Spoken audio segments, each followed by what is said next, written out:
Bonjour et bienvenue dans cette série de vidéos qui vous permettra de découvrir ce qu'il y a dans cette fameuse boîte Vampire V5. Vous allez comprendre, c'est une boîte qui pourrait faire même office de jeu de société puisque à l'intérieur il y a tout ce qu'il vous faut dès l'ouverture pour pouvoir faire des parties. Un livret de règles très bien détaillé, 5 decks qui vous permettra de découvrir 5 clans de l'univers de Vampire la Mascarade, 5 fiches récapitulatives qui vous permettra de comprendre ce que les decks feront en gros, et évidemment des compteurs de sang et un marqueur d'avantage. Évidemment, nous, ce que nous allons voir dans cette série de vidéos, c'est comment jouer les decks de la boîte. Et bien sûr, si vous voulez sortir de l'expérience de jeu de société, c'est comment améliorer les decks que vous allez pouvoir trouver dans la boîte via d'autres produits de Black Chantry Productions. Bien évidemment, cette introduction sera commune aux 5 vidéos qui représenteront les 5 decks de la boîte, donc n'hésitez pas à la passer la prochaine fois. Bien, nous y voici. Le dernier deck de cette fameuse boîte VTES V5. Il est représenté par le clan des Ventrus, le clan des rois. Vous allez vite comprendre que c'est mon clan préféré. Le principe du deck, c'est principalement de faire des morsures, d'alterner entre morsure et vote pour tuer votre proie. Et en plus de ça, contrairement aux autres decks, celui-là a plutôt accès multi-action, c'est-à-dire qu'un vampire va agir plusieurs fois pendant le tour. Les disciplines de clan des Ventrus, c'est présence que l'on a vu avec le Toréador. C'est principalement une discipline soit de défense, soit qui permet de voter. Domination qu'on a vu avec les Trémérés et les Malkaviens, ça permet principalement d'influencer, de faire de grosses morsures et de se défendre contre les autres morsures. Et Fortitude, qui est une des grandes forces justement du clan Ventru. C'est une discipline très défensive qui permet en général en combat de prévenir les dégâts. C'est-à-dire que vous n'allez recevoir quasiment pas de dégâts en jouant cette discipline. Et aussi de pouvoir se redresser. Donc voilà, vous allez vite comprendre que quand je parle de multi-action, c'est grâce à cette discipline. On va commencer par regarder la crypte. Alors vous allez voir, il y aura de nombreux ventrus titrés parce que comme je vous l'ai dit, c'est un deck qui permet justement, qui va essayer de passer des votes. L'un de vos meilleurs vampires, c'est Alexandra Draper, Prince, donc 2 voix, et en plus un pouvoir qui permet de défausser pour gagner des voix. Donc très très fort. Il y a aussi Sybren, un autre prince qui lui aussi a un pouvoir qui en gros qui permet de se redresser quand il va faire des votes, donc vraiment un pouvoir exceptionnel. Alice Chen, un autre prince à 7. Elle n'a pas de pouvoir, mais bon, là ça ne vous servira pas. Mais ce qu'il faut savoir avec ce vampire, c'est qu'elle a accès à Obfuscate, la capacité à gagner de la discrétion. C'est en général très très très apprécié par d'autres archétypes. Et ensuite, il y a un autre prince, Horst von Boon, tout simplement Fortitude en supérieur. Donc voilà vos 4 princes. C'est un prince de plus par rapport au Toréador. Ça vous permet d'avoir des voix passives supplémentaires. En dehors de ça, il y a des vampires capacité 6 qui ont les 3 disciplines de clan supérieur. Un grand classique, vampire capacité 5, un autre vampire capacité 5. Elle a domination supérieure, c'est très fort. Vampire capacité 4, 3 disciplines de clan en inférieur. Et un vampire capacité 3 qui a fortitude en supérieur. Alors lui, c'est un peu particulier. Un vampire capacité 3 qui a une discipline en supérieur, c'est plutôt rare. Fortitude en supérieur, c'est particulier, ça va lui permettre d'être extrêmement résistant. de faire plusieurs actions pendant le tour, mais voilà, puisqu'il n'a pas grand chose d'autre, il va faire des morsures à 1, peut-être appeler des votes. Bon, c'est toujours intéressant. À vous de voir quelle utilité vous allez lui donner. Donc voilà pour la crypte. Une crypte plutôt bonne en réalité. Elle est plus axée présence et fortitude. Vous allez voir, domination est là, est quand même présent, mais certains vampires n'ont pas domination en supérieur. Ça peut être, c'est pas problématique, mais bon. Ensuite, dans ce deck, vous allez voir, il y a de très très bonnes cartes de maître, notamment bah voilà, un panorama élargi. Il y en a même deux dans ce deck. C'est une carte vraiment exceptionnelle. Ça permet vraiment de vous aider à cycler la crypte et en plus de gagner un peu de réserve. Donc vraiment, ce n'est jamais une carte perdue. Poupée de sang, un classique. À l'intérieur, voilà, est-ce que vous préférez calice ou poupée de sang, à vous de voir. Là, dans le deck de base, ils ont opté pour poupée de sang, c'est pas mauvais. Autoroute de l'information, si vous voulez sortir vos vampires plus vite, parce que vous allez vite comprendre qu'il vous faudra sortir des vampires, beaucoup de vampires pour essayer d'avoir le maximum de joie possible, et autoroute de l'information vous permet de vous aider. Ensuite, il y a une carte un petit peu particulière, c'est Visite du Capucin. Personnellement, je n'aime pas trop cette carte. C'est très gadget en réalité. Ça permet tout simplement voilà, de piocher 4 cartes et de ne pas de prendre une avance de 4 cartes sur votre pioche. C'est ça a l'air très fort dit comme ça si vous promenez d'autres jeux de cartes, mais en réalité c'est pas fou. C'est sympa, mais c'est pas fou. Il y a ensuite bah voilà, hein, les cartes maîtres de clan, donc le terrain de chasse classique, hein, tous les tours vous allez récupérer un de sang, et surtout le quartier général Ventrue. Ça coûte 1 point de réserve, mais ça vous permet quand vous l'inclinez de gagner 3 voix. C'est très fort, c'est extrêmement fort. Petite précision, ce n'est pas un vampire qui va gagner les voix, mais c'est bel et bien le joueur qui va gagner les voix, donc on ne pourra évidemment rien faire contre ça. Cette carte vous aide à passer vos votes et à faire des envoûtements des électeurs de manière plus optimisée. Il y a aussi 2 autres cartes maîtres très intéressantes, plutôt 3 on va dire. On va commencer par Distraction qu'on avait déjà vu chez les Trémères. Ça permet vraiment d'incliner un serviteur. En général, vous voulez incliner un vampire qui vous barre la route pour pouvoir facilement tuer votre proie. En gros, ça vous permet de retirer un défenseur pour laisser la voie libre. Subversion de la Pentex, c'est un peu la même. Ça vous permet sauf que celle-ci, elle va rester en jeu. Ça vous permet tout simplement qu'un vampire ne puisse pas bloquer. Attention, le vampire, si le jeu sur un vampire en général évidemment redressé, il ne pourra pas bloquer, mais il pourra quand même jouer des cartes de réaction telles que les cartes de redirection. Donc voilà, c'est pas la même chose que Distraction, mais ça fait un petit peu office de élimination d'un bloqueur. Et aussi un arc fauteur de troubles. Alors lui, il est un peu particulier. Il a évidemment cette même vocation de incliner les vampires de votre proie.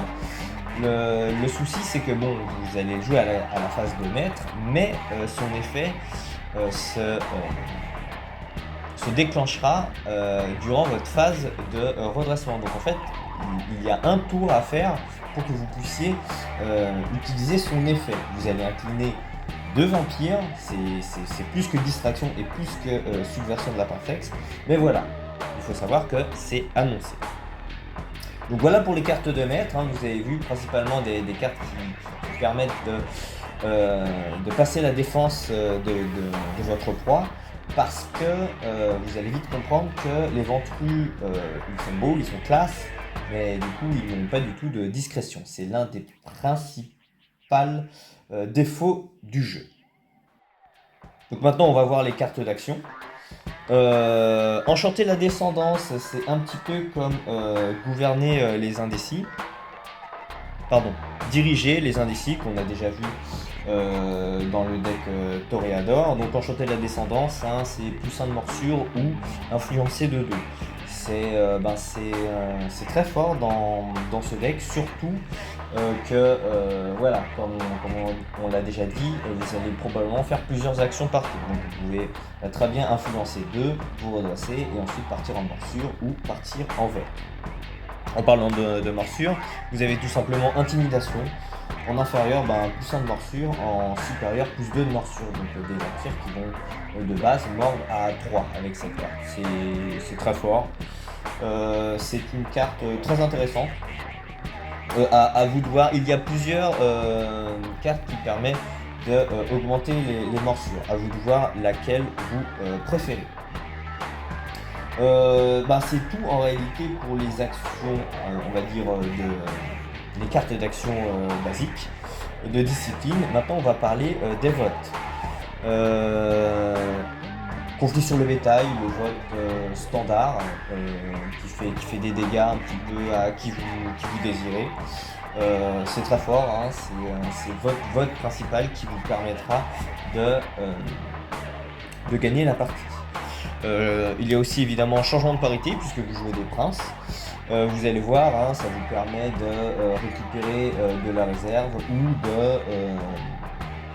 d'infliger des dégâts à votre proie.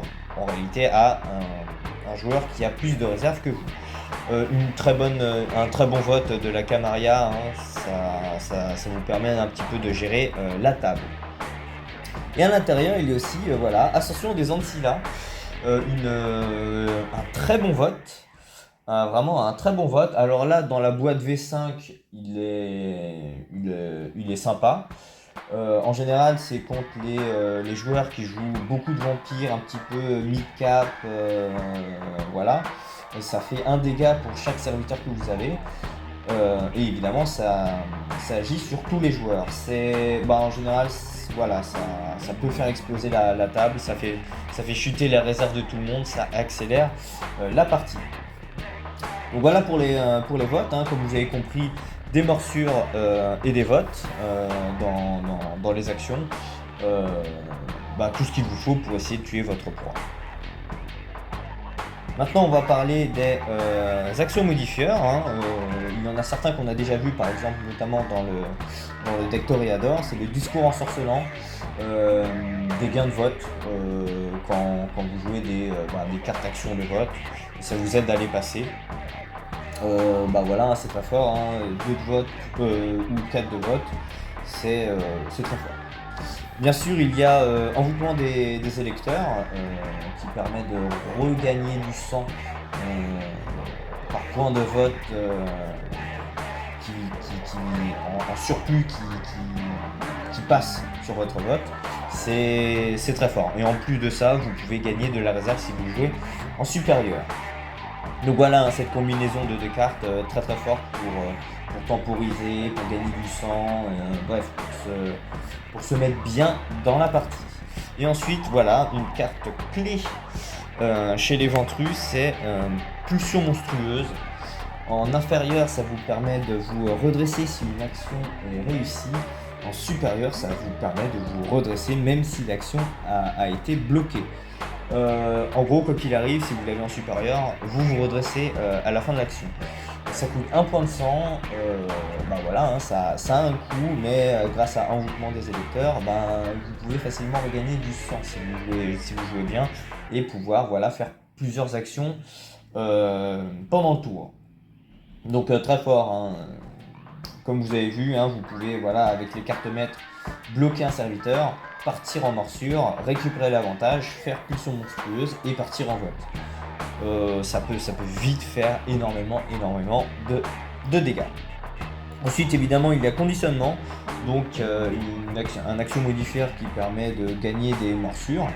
2 de morsure, en général, c'est comme ça que vous allez jouer, puisque, comme je vous ai dit, pas mal de vampires de cette crypte ont domination uniquement en inférieur, mais si vous jouez avec un vampire qui est supérieur, c'est voilà, plus 3 de morsure, exceptionnel. Exceptionnel. Et aussi il y a, on va dire, la carte principalement jouée par les ventrues. En gros c'est la carte qui vous permet de tuer, c'est Braver l'Aube, une carte de fortitude qui rend votre vampire tout simplement imbloquable par les autres vampires. Attention, il y a une petite astuce. Dans ce deck, il y a très peu d'alliés, je crois qu'il n'y en a qu'un. C'est le chien des Nosferatu. Et voilà, hein, en termes de roleplay, c'est votre action, vous la faites quasiment à l'aube. Donc les vampires ne viendront pas vous chercher puisqu'ils sont quasiment déjà en train de dormir. Et grâce à votre fortitude, vous arrivez à tenir, mine de rien. Mais voilà, sachez que la carte a un effet, un défaut, c'est tout simplement que vous allez prendre un aggravé en supérieur, et vous allez partir en torpeur, 2 aggravés en inférieur, vous partez en torpeur et vous perdez du sang. Donc voilà pour les actions modifieurs, hein, comme vous avez pu le voir. Ça varie entre le multi-action, des actions très percutantes et pas de discrétion, mais quelques cartes qui vous permettent de passer à travers les défenses adverses. Maintenant on va parler des cartes de réaction. Alors, c'est simple, hein. Un réveil avec la fraîcheur du soir, pas le meilleur des réveils, je dois vous avouer. C'est un peu comme sur le qui-vive, sauf que vous pouvez en jouer plusieurs entre vos tours. Le défaut, c'est que ça ne se remplace pas jusqu'à votre prochaine phase de redressement. Voilà. L'avantage d'en jouer plusieurs alors que votre taille de main est réduite, c'est pas le truc, c'est pas la mécanique la plus intéressante du jeu. Ça a le mérite d'être un réveil qui ne coûte aucun point de sang. Bien sûr, il y a ensuite seconde tradition, hein, puisque vous jouez des princes, évidemment le meilleur réveil du jeu avec de l'interception. Voilà, ça, contrairement au Toréador, vous avez peut-être un peu plus d'impact en combat. Pas exceptionnel, mais un peu plus. Dans le deck building, par contre, vous pouvez avoir plus, hein, ça c'est sûr. Et déflexion, carte de base pour se protéger des morsures. Donc voilà, hein, ce qu'il faut savoir, c'est qu'essayer de tuer un ventru, c'est pas évident, puisque vous avez souvent beaucoup de voix, donc essayer de vous tuer avec des votes, c'est compliqué.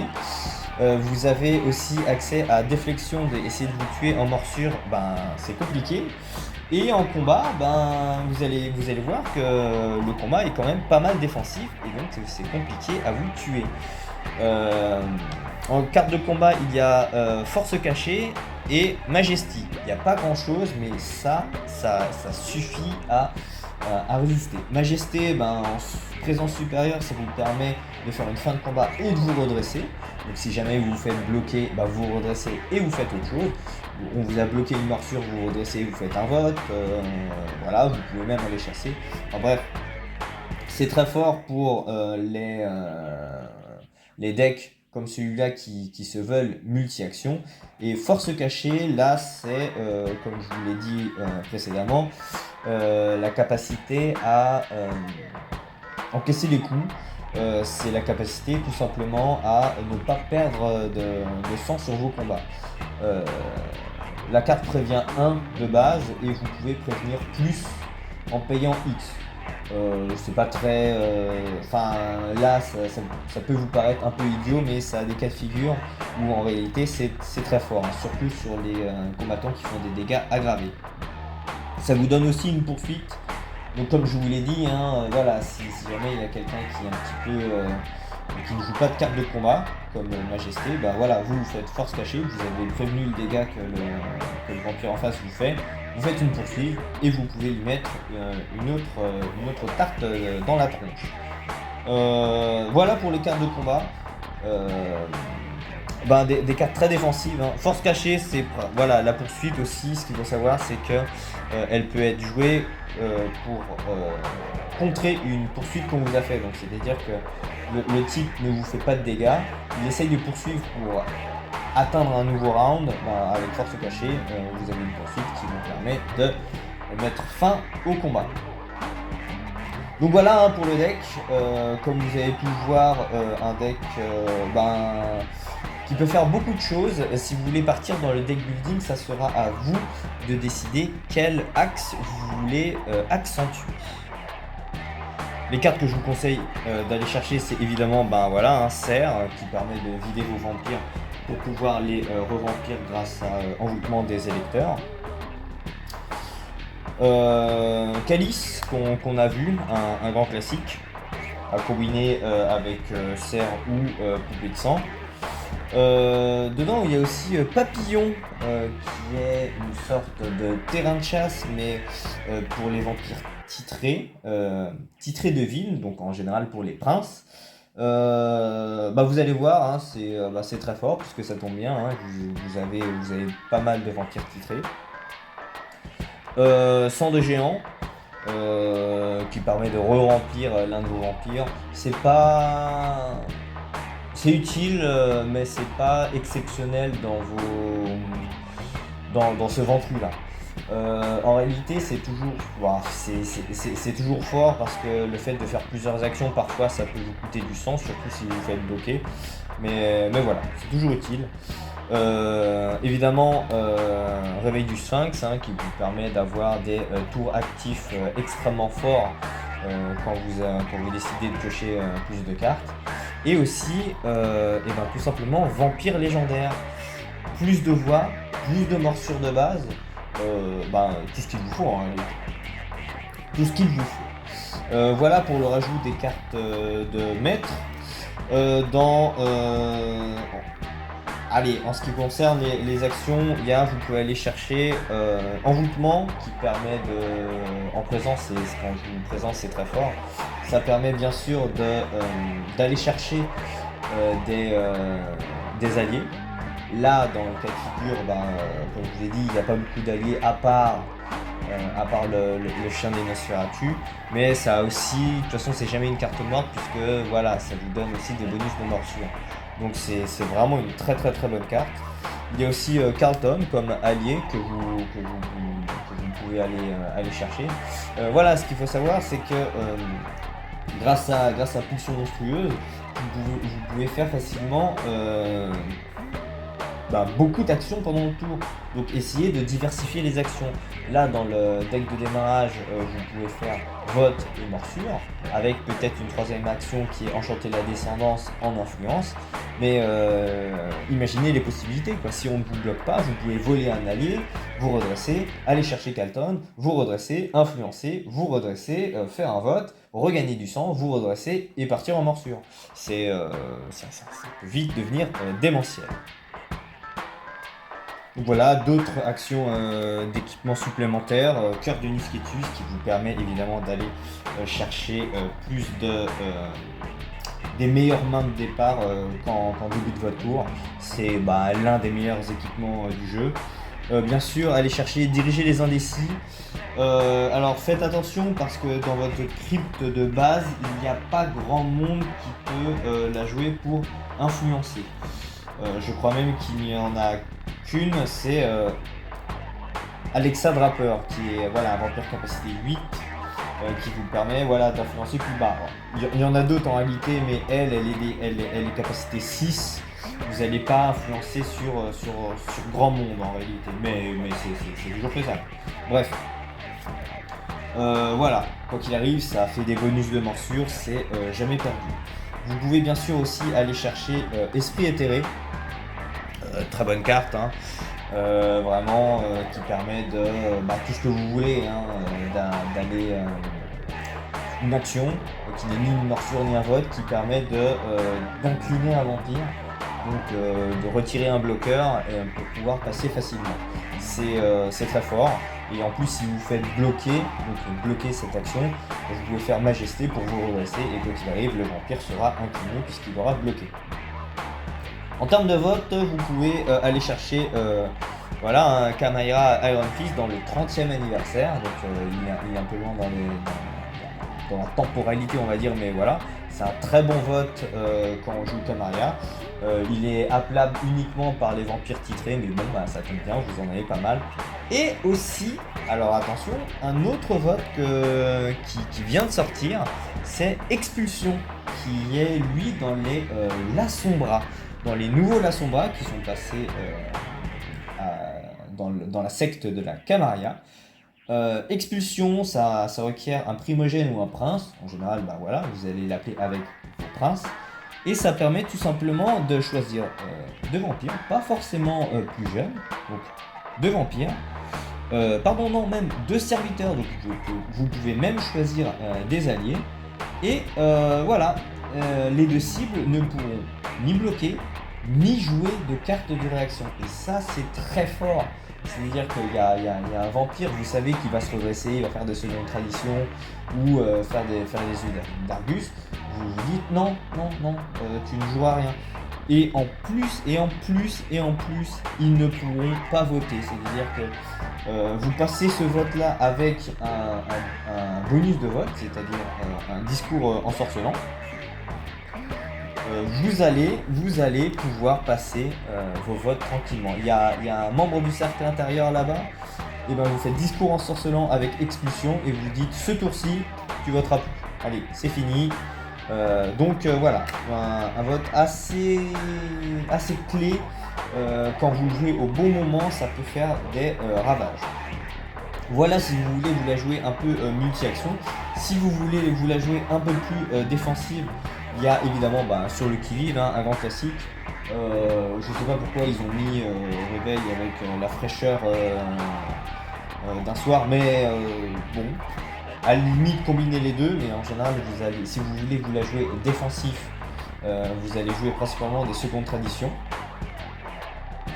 Surtout avec les cartes de combat que vous pouvez rajouter.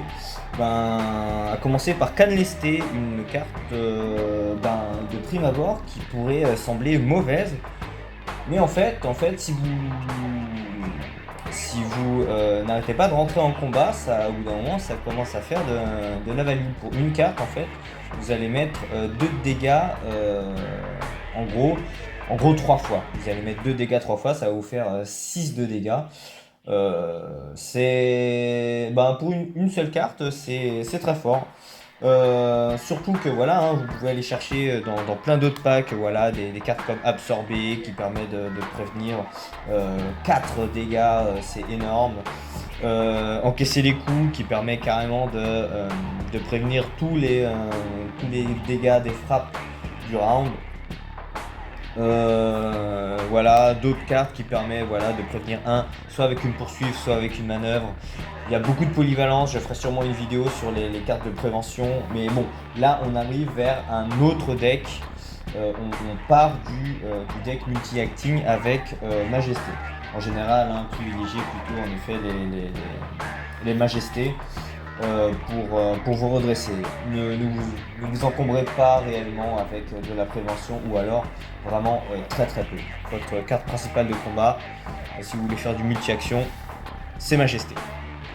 Vous pouvez évidemment vous la jouer un petit peu défensif avec du combat un petit peu avec fortitude. Le combat, c'est pas là où ils excellent, mais c'est amplement suffisant pour embêter les autres joueurs. Donc vraiment voilà, ça peut faire le taf de toute manière. Ou tout simplement un truc uniquement vote. Il y a beaucoup de joueurs qui la jouent principalement comme ça. C'est-à-dire qu'on profite du 1 de discrétion et on ne fait que voter. Mais pour le coup, on va chercher de très bons votes. Et bien sûr, dans ce cas de figure, vous pouvez aller chercher quelques cartes qui aident les toréadors, comme Paragon de la Perfection, qui peut donner moins d'interception aux vampires plus jeunes, et Casino des Horreurs, qui, lors des actions non dirigées, donc principalement les votes, vous permettront, voilà, comme je l'ai dit, de plus facilement passer vos votes. À vous de voir hein, quelle optique vous voulez comme plan de jeu. Vraiment, il y a de quoi faire, hein. Ce clan est vraiment rempli de possibilités. Son défaut n'est pas réellement un défaut si, en gros, si vous jouez bien. Donc voilà, je crois qu'on a fait le tour des decks V5. On pourrait parler ensuite un petit peu plus de tout ce qui est voilà, livret de règles ou fiches, mais en réalité elles sont très bien faites. Il suffit de lire un petit peu pour comprendre tout ce que les decks ont à vous offrir, avec coupler voilà, les fiches récapitulatives avec ces vidéos, et normalement vous allez vite comprendre où vous pouvez aller avec ces decks. Je vous souhaite une bonne journée et à très bientôt, j'espère, pour de nouveaux guides, on va dire, dans les prochains decks. N'hésitez pas évidemment à vous abonner. Je vais un petit peu voilà, vous teaser.